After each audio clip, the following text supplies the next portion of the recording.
Welcome to my channel. My name is Tamara, and of course the name of my channel is Mastering Your Social Work or Mastering My Social Work. And the reason that I titled this channel that is because I feel like everybody is mastering their area of social work in their own way, and I feel like we are the master of our own area, expert, so that's why I named it that. But welcome. So in this video, I'm going to talk about my process in being a board-approved supervisor. I actually got approved yesterday. Woohoo, I got the email. I actually did the certification and all that, the classes last month, but I wanted to wait till I was officially approved and officially on the registry before I came out and made a video for you all. So for the purposes of this video, I am talking about the state of Virginia because that's where I live. I live in Virginia, so the steps and the processes that I went through may be different for where you live, but I'm speaking for Virginia. So first off, before you can even think about applying, you have to have your license. I'm a licensed clinical social worker. I have my Lcsw. So you have to hold your license for 2 years. And I believe only LCSWs can provide supervision for other social workers. I don't think LMSWs can provide supervision. I'll double check that and let y'all know. Now that I'm thinking about it, I think it's only for LCSWs. But I've had my LCSW for 2 years. So that is the bare minimum. It used to be 1 year, I believe, but they changed it, or it used to be 3, but anyway, they changed it. So once you pass your exam and, woohoo, congratulations, now day 1 starts. So you have to wait 2 years until you have passed your exam and what your license says, 2 years to that day to where you can apply to be a board-approved supervisor. So that's what I did. I went ahead, and it's been 2 years since I had my license.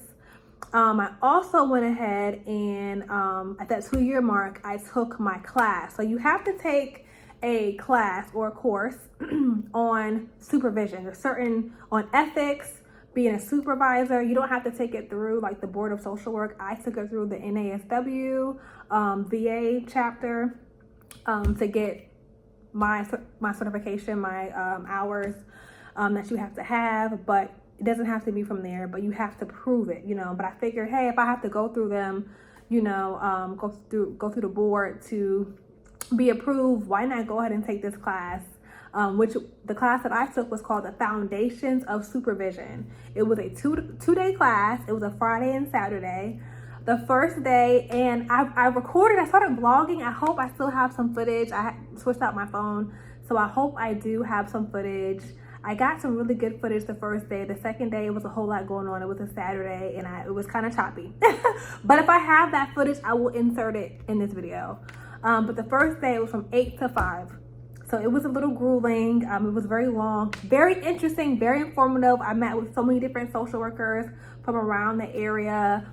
We had breakout rooms. We had discussions. We went through the ethics and policies, responsibilities. We went through everything, and I loved it. It was really, really good.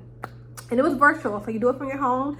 It used to be in person. I'm not sure when it's going to go back in person, but it was from home, virtual, or wherever you're at, virtually.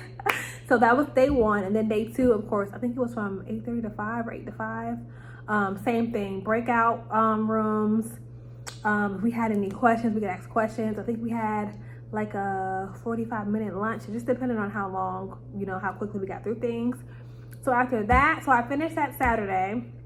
And I believe on that following Tuesday, I was emailed my certificate saying that I completed the training. So I wrote down exactly how many hours. So it was 14 hours, and it was 2 ethics hours, credit hours, CEU hours. And that's what I needed to submit my application to the board. So once I got that, I also went to the Board of Social Work's website, and I filled out my application. And I'm going to be looking down now because I wrote down what they asked you for. So the form was so simple, super simple. So please don't be scared to fill out paperwork. It's super simple. It took me like 5 minutes. They ask you for your name, your date of birth, your last 4 of your social security number, your email, your license number, and then they ask you 4 questions. One of them was, do you have an unrestricted license in the state of Virginia? The other one was, I believe the other one was, have you had your license for, 2 years, which was yes. Another one was, can they add you to the registry? So once you submit your application, there's a whole registry with people who are able to be supervisors who have been approved by the board online. So when you type in your zip code, because they said it was real time. So as soon as I got my email, I went to the board website, I typed in my zip code, and there my name was. So it is real time. So you type in your zip code, you go to the board's website, type in your zip code, and the board approved supervisors will be there. It even has your license, like active date to renewal date or whatever, all that stuff is up there. So if you're out there and you're looking for a supervisor, go to the Board of Social Work in Virginia or another state. Go to your board, the Board of Social Work, wherever you are, go to their website and see if they have a registry for supervisors who, board approved supervisors who provide supervision. So backtrack. You have to have your Lcsw license for 2 years. After those 2 years, you must take a training in supervision. I took one called Foundations of Supervision because I figured it was self-explanatory. I wanted to know more about the foundations of supervision because I've never done it before. After that, they gave me my certificate via email. I had my certificate that I sent to the board. I also filled out the form that asked me for my name, my date of birth, last 4 of my social, my email, my license number, and then I answered those 4 questions. I signed it, scanned it, and I uploaded it. Now they asked for all the documents to be converted to a PDF form, so I had to do that. Oh, excuse me, y'all, my hair's not together. So I did that, sent that email. In less than 24 hours, I received my email saying you have been approved to be a supervisor and that we have added your name to the registry. Woohoo! So your girl is excited. Okay, I'm just like, check. You know, we gotta check off these goals, things that we want to do, you know. So I'm super excited because y'all, I love social work. Like, I love social work, you know. I have a passion for it. So I cannot wait to be able to be a supervisor and supervise others. And I had an awesome supervisor. So, you know, my passion, my area is to always give back what I've received and also to be able to give what I didn't have, what I wish I would have had. So I'm super excited, y'all. I'm stoked. I was like, I'm off today. I'm going to make this video. So I'm doing another video about self-care. So y'all please check that video out and watch it. But anywho, I hope I answered any questions in regards to how you can become a supervisor and be able to supervise other LCSWs. Other LCSWs. Supervise other MSWs so they can prepare for their test to become an LCSW. Let me clean that up. But also, I was going to end the video and forget to talk about this, y'all. This is one of the important parts. Paying. So in the state of Virginia, once you become a board approved supervisor and you have someone who will become your supervisee, you can charge by the hour. Now, if you work for somewhere that it's included in that, I'm not sure how that goes because I had to pay out of pocket. But let's say, like for me, I wouldn't be providing supervision for anybody at my job. It would be somebody who we have different employers, but I can charge them. And this is what I was told in my training. I was told that the average rate for charging your supervisees per hour was like $75 to $150. Now I will say this.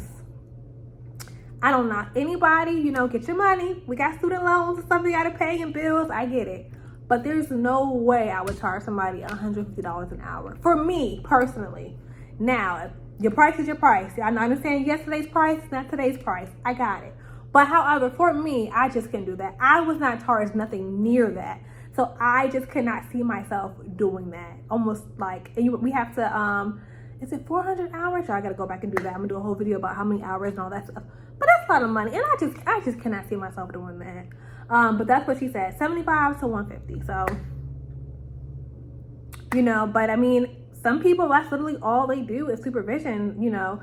Me personally, I don't know exactly how many supervisees I would have, but I would only have on my caseload supervisees because also with that, you have the risk, you know, I'm saying I'm supervising this person, so if they do something wrong or if there's a report made on them, they're asking me like, hey, you're supervising this person, like what's going on? I have to answer for that person. And I have malpractice liability insurance. I do. So I recommend anybody, even if you're just an MSW, to get insurance. I honestly do. But that's a whole nother video.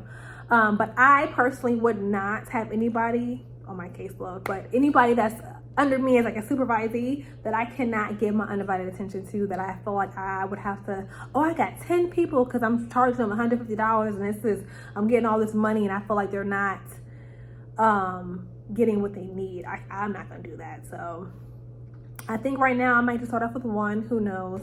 Summertime is coming up, I'm not sure, but I might start off with one.